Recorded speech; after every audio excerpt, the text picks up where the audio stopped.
Hi, I'm Brent, and every now and then we get a car in our workshop where the client asks us to give our thoughts and feedback on the condition and the performance of the tune. Now, this car is a really good example, and I'm standing beside a Toyota 86/BRZ, but it's an Axle BRZ, and it's got the HKS Supercharger kit. And you may ask, well, why is it sitting in the dyno room when it's been previously tuned? Well, this particular client bought the car second-hand from a used car dealer. Common sense tells us on the road test the car was going reasonably okay. It must have been custom tuned at some stage or had a generic tune. The client wanted us to check it out. We used Ecotech data logging equipment to have a look at the tune. It was okay, but probably not as good as what we would expect.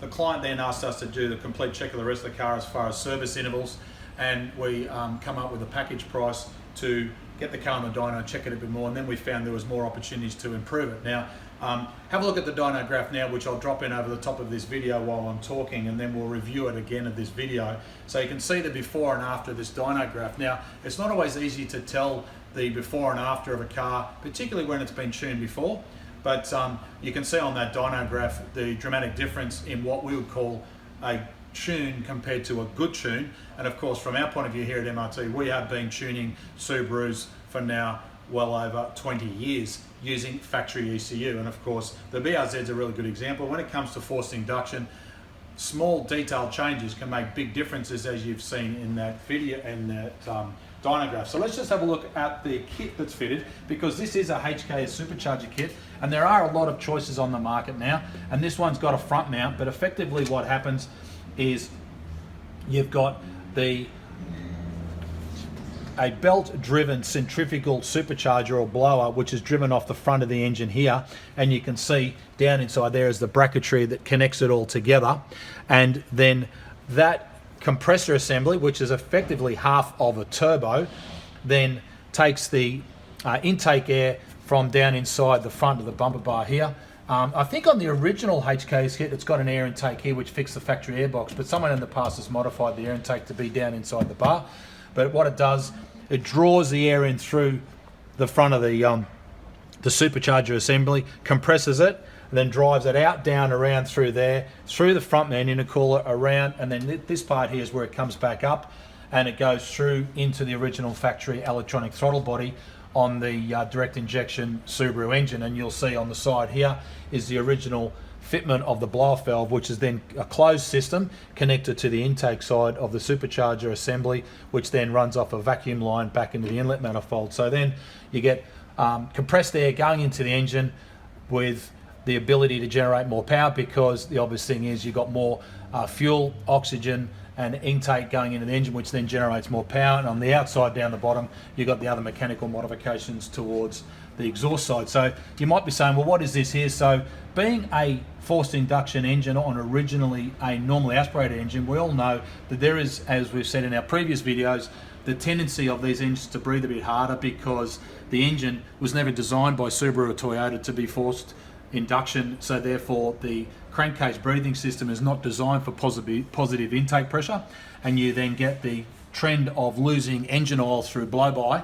So the previous owner at some stage has put a really good catch can on here, and these are what the extra pipes and hoses are connected to the original factory breather system.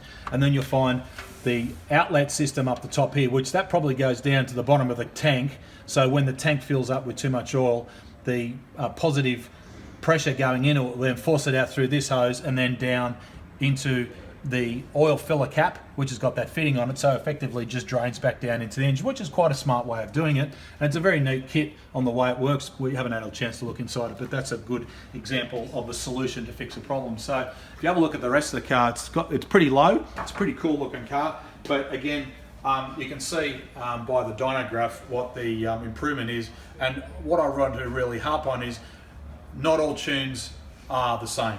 At the end of the day, you can have two different tuners using exactly the same software on exactly the same car, and that Dyno Graph is a really good example of what you can have as a difference in the outcome.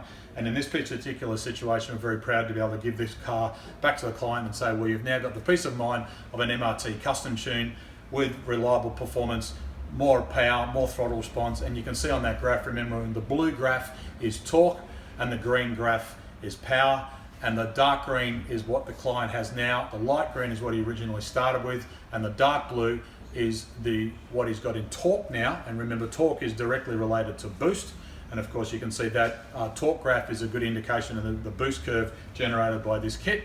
And the light blue is what the original torque curve of the the torque of what the car came in with. So hopefully this information on the Dyno Graph and the modifications. If you're looking for other solutions, yes, there are turbo kits, underslung, top slung, different ways of positive displacement, supercharger kits. But the HKS one being developed in Japan, typically from a quality point of view, they're normally pretty good as well. So of course, if you want more information, you can follow us on Facebook, YouTube, Twitter and Instagram. Remember, if you want that peace of mind and comfort in knowing the quality of a custom tune done by us and you are somewhere in Australia, we can support you through our technical partner network. Just go to ecutech.com.au, or of course you can go to our main tuning website of mrttuned.com.au. And for today, my name is Brett Middleton. Thanks for watching.